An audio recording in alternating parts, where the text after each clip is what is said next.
My entire family agreed I'd be the worst father alive. But I was 3 weeks away from finalizing an adoption. My family and I were sitting there watching my little nephew run around, when out of the blue, my auntie said, "I'm glad the good kid of the family has a child. Can you imagine if the other one spawned a kid?" Everyone giggled, making obvious side glances at me. "God, can you imagine?" my dad said. "That kid would need therapy before kindergarten."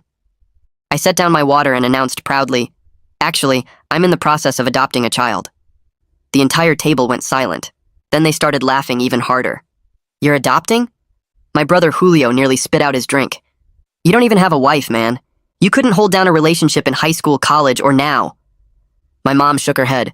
"Honey, you can't even keep a plant alive." "How are you going to raise a human being?" she snorted. "Remember when your hamster ran away?" My uncle added, "That animal literally chose to die in the walls rather than stay with you." But none of those things were true. It was Julio who had destroyed the plant by pouring Sprite instead of water, and it was him who took my hamster and blamed it on me. My uncle leaned back in his chair. "Adrian, you can barely take care of yourself.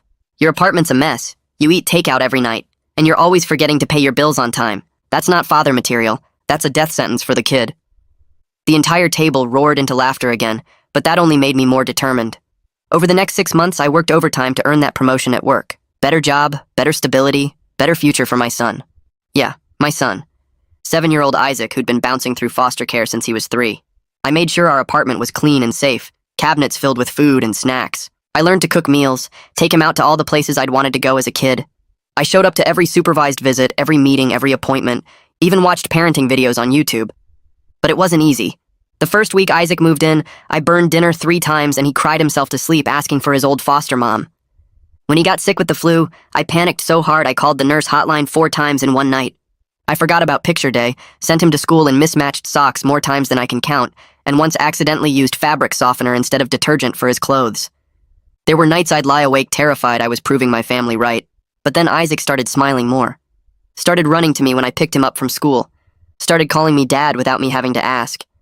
And I realized I was learning, slowly, messily, but I was learning. Meanwhile, Julio's perfect life was falling apart. His wife had caught him cheating with the babysitter, and they went through an ugly public divorce. His son started getting suspended from school for fighting. But still, my family never joked about Julio being a terrible father. They rallied around him, supported him, told him it'd all work out. 3 months after the adoption was finalized, I received a call from school from his teacher, who boasted about how well-adjusted Isaac was and how much he constantly spoke about me. "You're clearly doing an amazing job," she said warmly. We started talking about more than just Isaac and quickly exchanged numbers, and for the first time, I had someone I really wanted to commit to, someone I knew who would be good to Isaac. But just as things started going